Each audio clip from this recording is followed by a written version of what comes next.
Good day, all. This is Charles with the Exodus Logistics Learning Center, America's #1 dispatcher and freight brokers training. Good evening. It is June 7th, 2023, approximately 4 p.m. Eastern Standard Time. Just wanted to come on and provide some value, some content. I get a lot of questions concerning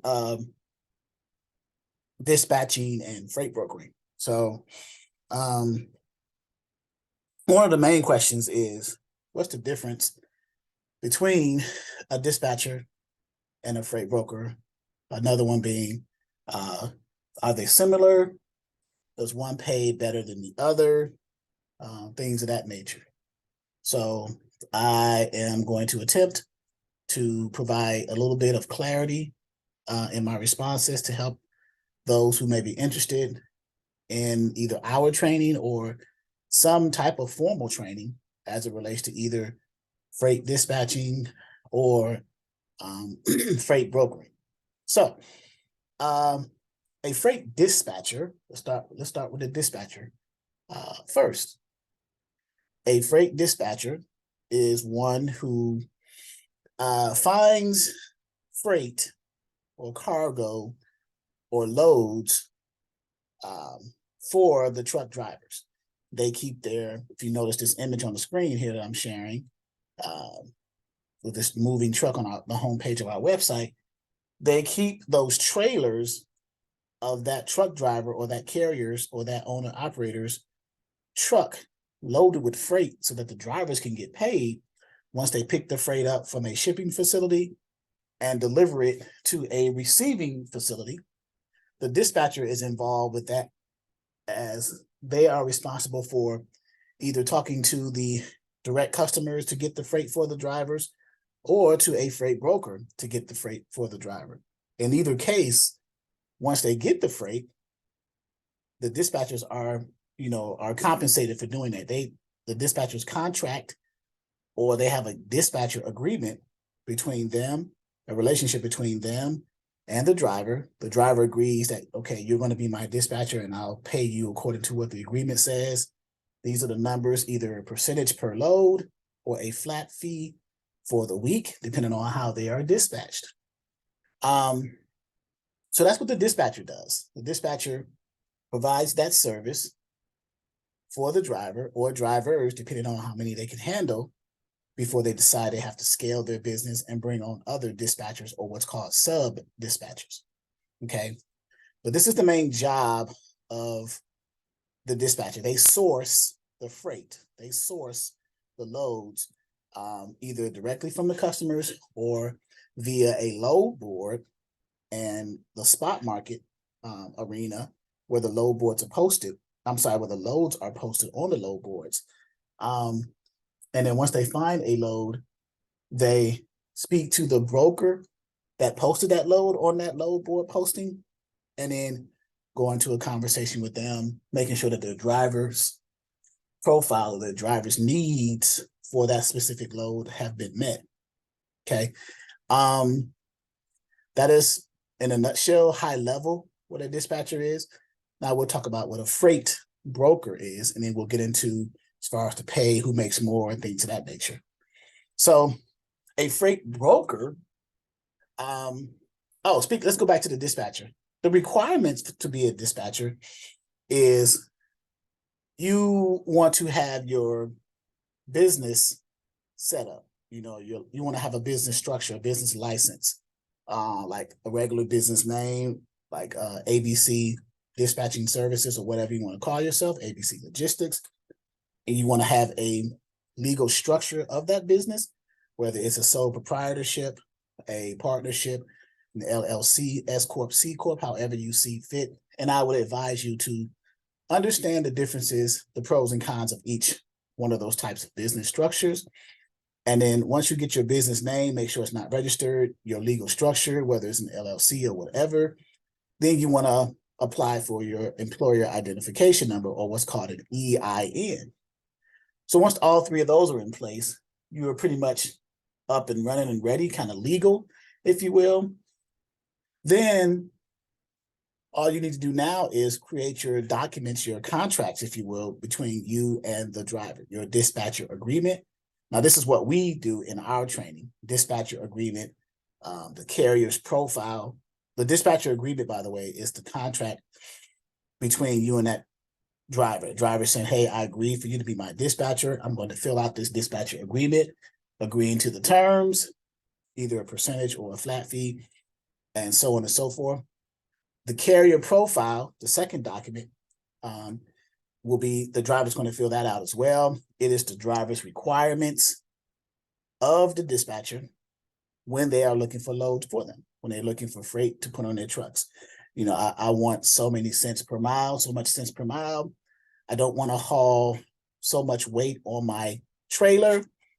There are certain areas of the country I want to go in and others I want to avoid. So specific requirements. So the dispatcher will look for those requirements, and once they are met, they will communicate with the driver and then contact the broker to get into post or booking that load, getting it prepared for the driver to pick up and deliver. Never, as a dispatcher, here's a little bit of advice, never book a load for your driver with a broker without first discussing it with the driver, because you don't know if that driver is either empty or under a load until you speak to them, right? So those are some of the things that you want to be mindful of as a dispatcher. And then there's another document that we advise. It's called the limited, L-I-M-I-T-E-D, limited power of attorney, where we get into where the driver is giving you permission to represent them when you are onboarding them and getting them set up and approved with brokers, and when you are booking the loads with the rate confirmations. So those three documents, the dispatcher agreement, the carrier profile, and the limited power of attorney, make up what we call the dispatcher packet. Now, as a dispatcher also, to have a free-flowing, smoothly ran dispatching service, you probably want to have copies of other documents, like the onboarding documents, from your carrier prior to booking loads for them. Namely, a copy of their MC authority certificate or letter, a copy of the driver's certificate of insurance, a copy of the driver's W-9, and then there's a fourth document if the driver uses what's called invoice factoring, and that is the credit application and notice of assignment. So these are the beginning points and the beginning concepts and steps that the dispatcher would need to learn and understand in order to get started. Now, there are many others involved as you journey through the process, but this is a high-level discussion to kind of get you going, okay? And that's on the dispatcher side. So now switching to the freight broker side. So a freight broker is someone who arranges for the transportation of freight, okay? They are the middleman between the shipper or the customer and the driver and the motor carrier, the owner operator, the trucker, okay? They are the people who procure or source or get the freight in a contract from the customer or shipper, and then they broker or sell those loads to the driver for a fee. Brokers make their money in that way. They have margins, if you will, 15, 20%. I've seen higher. The difference between a freight broker, and if you hear the word broker, like a freight broker is a middle person in the process of moving freight. It's like you have a real estate broker, an insurance broker. These are all middlemen in their particular worlds, right? Their particular genre, their particular arenas, right? It's just that the freight broker is the middle person in the transportation as far as it relates to moving the freight from the shipping facility, using an authorized carrier, and delivering it to a receiving facility. So the difference between a freight dispatcher and a freight broker, the broker also needs to have a business set up, license, EIN, LLC, what have you. But the main difference is that the broker requires, in order to broker freight legally, there is a governing body, the Department of Transportation, DOT, and a subsidiary under DOT, which is called the FMCSA, Federal Motor Carrier Safety Administration, which regulates safety and gives what's called operating authorities to motor carriers and freight brokers. So the broker needs to have what's called a broker authority or a broker license. And now we're getting into overhead or expenses involved. So with a dispatcher, there's no requirement for any type of authority. But with a freight broker, they are required to have what's called an operating authority. So, as well as motor carriers too. Motor carrier needs an authority to be legally be able to pick up the freight and transport it, to be paid for that. The brokers have to have an authority to arrange for that process, arrange for the transportation. Okay. So when the brokers and or motor carriers go to the FMCSA's website, which is www.fmcsa.dot.gov, they will go up there and register for the broker authority. And they're going to do a online form, which is the form OP-1. That form says that it is the application for a broker and motor carrier, broker of property and motor carrier authority, right? So those are the only two things that are on that form, a broker and a motor carrier that requires an authority. When you fill out that OP-1 form on the FMCSA website, or you do the hard copy, there is a $300 non-refundable one-time payment.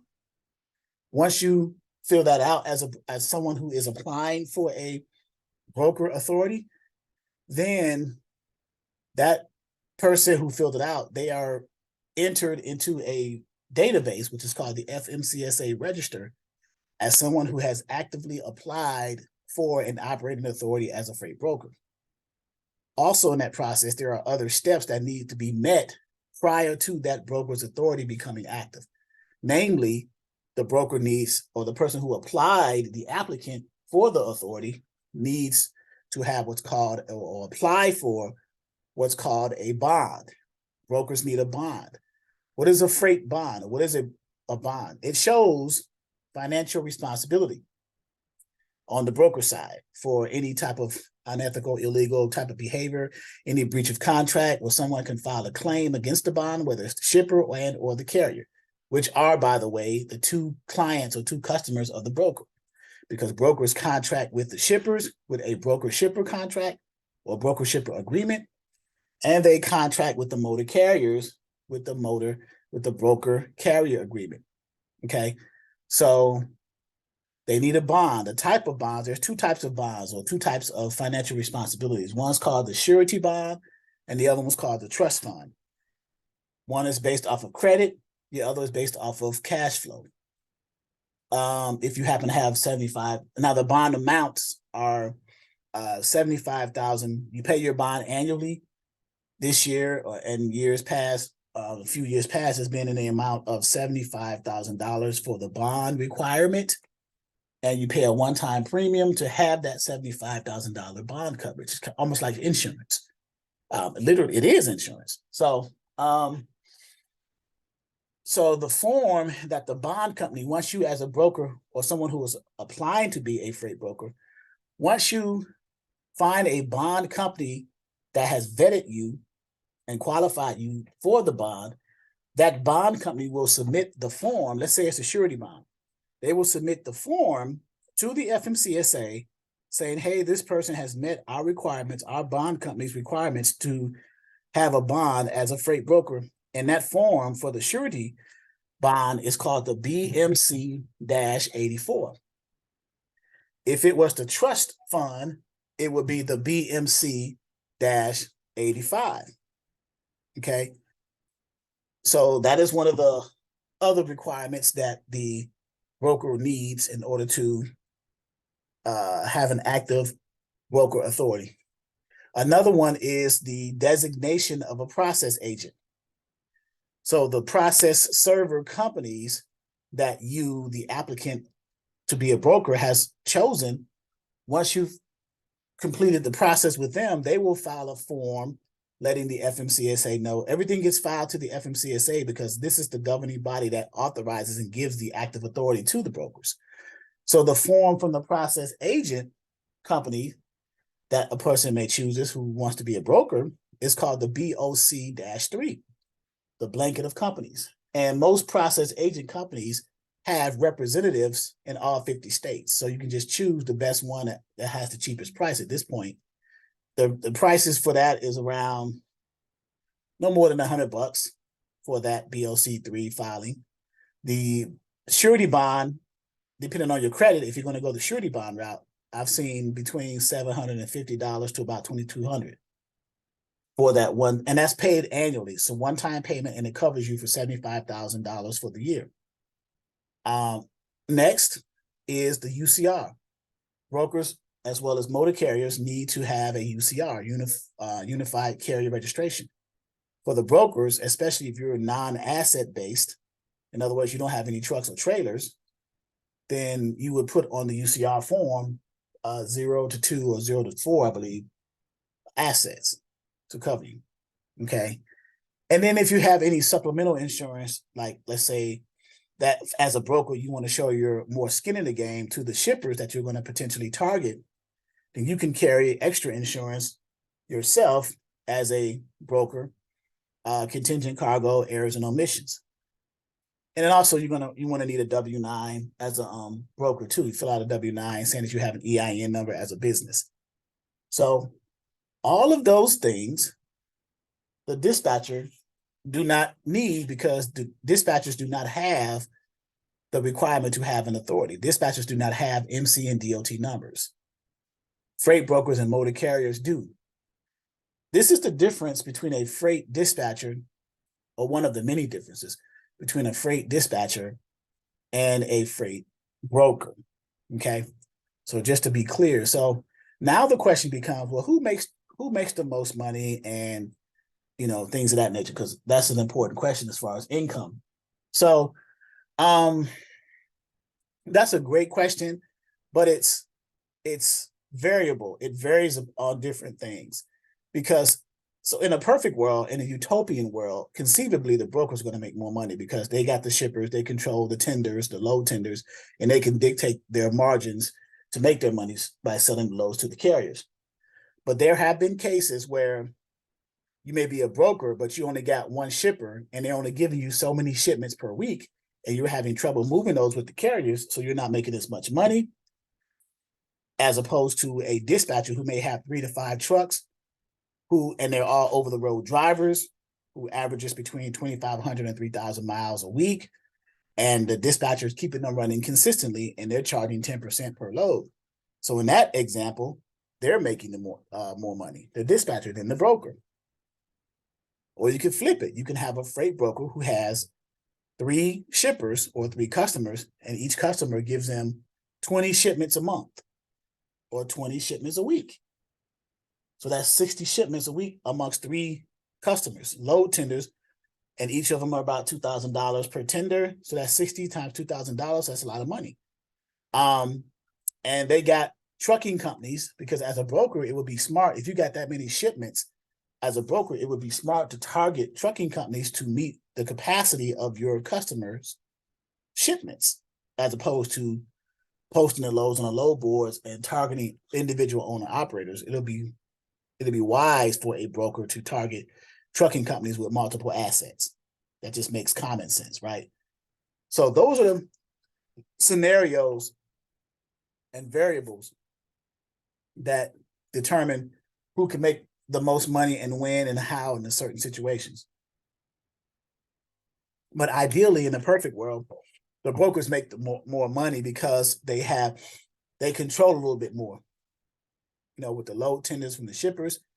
It's just the key point to that process, though, is the broker being able to get a good enough shipper with a good amount of shipments or loads, and a good trucking company to move those loads, and you make your margins as a broker in that process. Those are the challenges as a broker. Now, are they impossible? Of course not. They're not impossible. There's plenty of brokers out there making decent money. They have good shippers. They have good shipments. They have a frequency of that. And they're scaling their business because they provide good service and good rates to the carriers.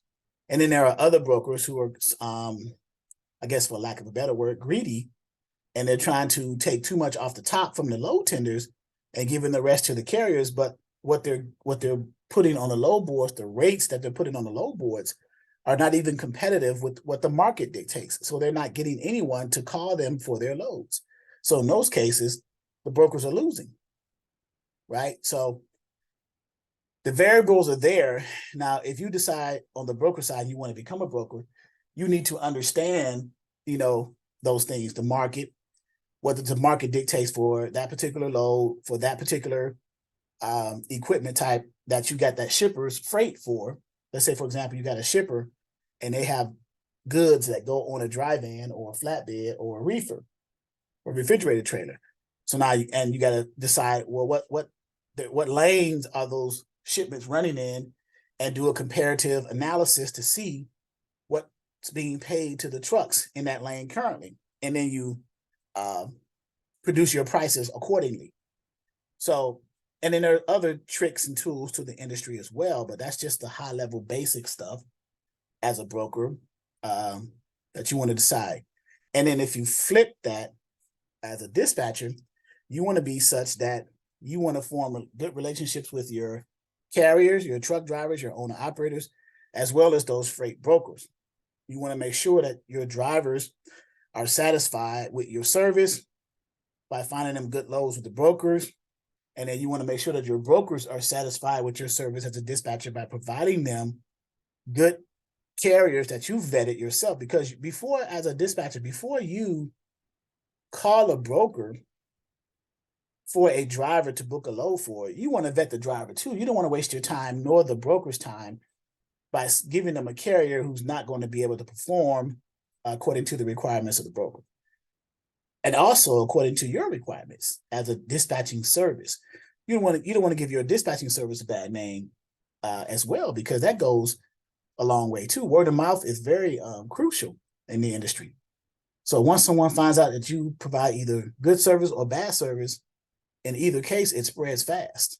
So those are somewhat the differences between a freight dispatcher and a freight broker. Who makes the more money? That depends on the situation or the circumstance. But in an ideal world, it is the freight broker. Okay. But all the stars would have to align in order for that to be possible.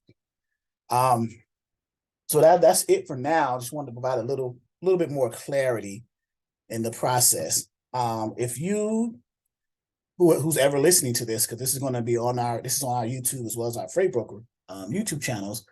If you or someone you know is interested in the transportation industry from a dispatching or a freight brokering perspective, and you're looking for some formal ongoing training, look us up.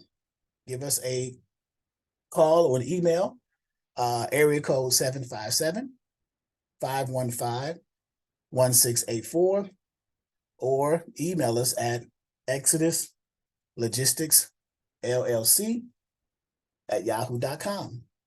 My name is Charles. I am the lead instructor at the Exodus Logistics Learning Center, America's #1 dispatcher and freight broker training. Thank you.